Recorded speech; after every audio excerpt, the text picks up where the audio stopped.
Welcome back to the OU Sports Extra Show. I'm your host, Juwan Lee, joined by sports columnist Barry Tramel. Tram, it's been a few weeks since we've been on the show. I'm glad to be back on here with you.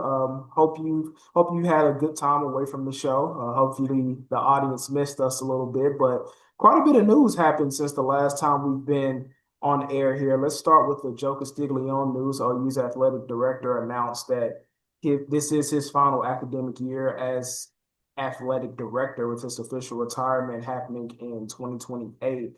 Tram, I want to get your reaction to that news. Was this a surprise or did you kind of see this coming? Well, I would say both. It's always a surprise when somebody's been on the job that long and still going strong decides to step down. But I had heard rumblings. I had been given some tips that Joe was not real satisfied with the new regime, really weren't meshing. The regents are sort of getting into things more than they ever did during the David Boren years. The relationship between the two Joes, President Harris and Athletic Director Castiglione, not as pristine as maybe it seems on the surface. So I knew this was a possibility. I just didn't know when. But man, what a run! 27 years, probably be 28 by the time he's through.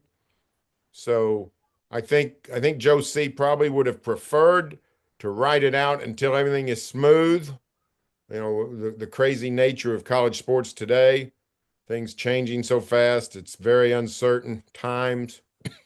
But for all we know, that's the way things are going to be going forward for a long time. So maybe Joe realized he was not going to see the end of the turmoil and just said, you know what, now's the time.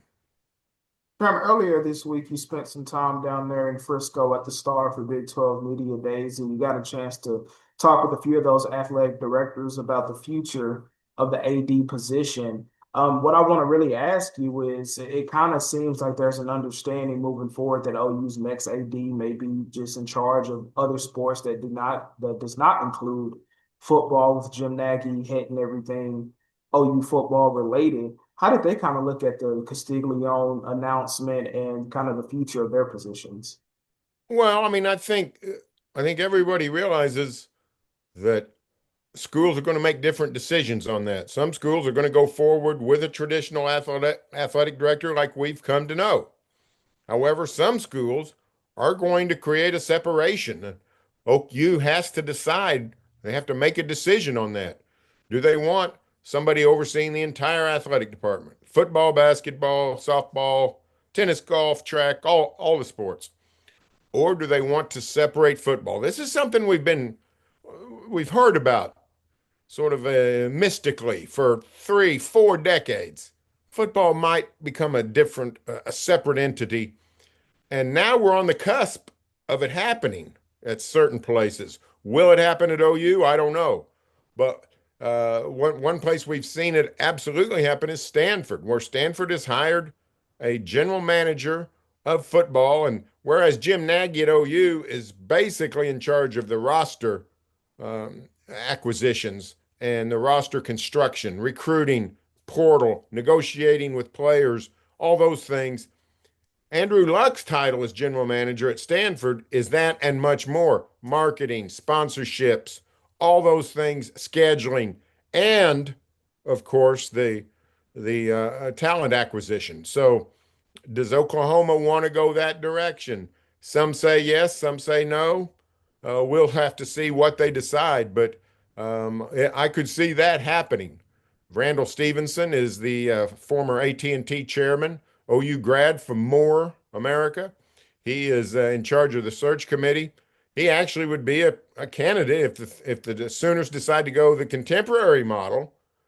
He's the kind of guy they might hire to do it, to oversee Oklahoma football, all aspects of Oklahoma football. So they have decisions to make before they can get around to deciding who they want to hire. Tram, I'll be honest. I'm going to apologize because I did not throw this question on your plate before we started recording, but I feel like it's a question that our audience wants to know, and I'm curious myself as we continue to talk more and more about college football structuring themselves after a pro model. You've been around this game a super long time. You've become a savant in covering the sport. Do you like the way or the direction that college football is heading right now? Well, I don't like all of it, but I like some of it. I actually like the freedom of the portal.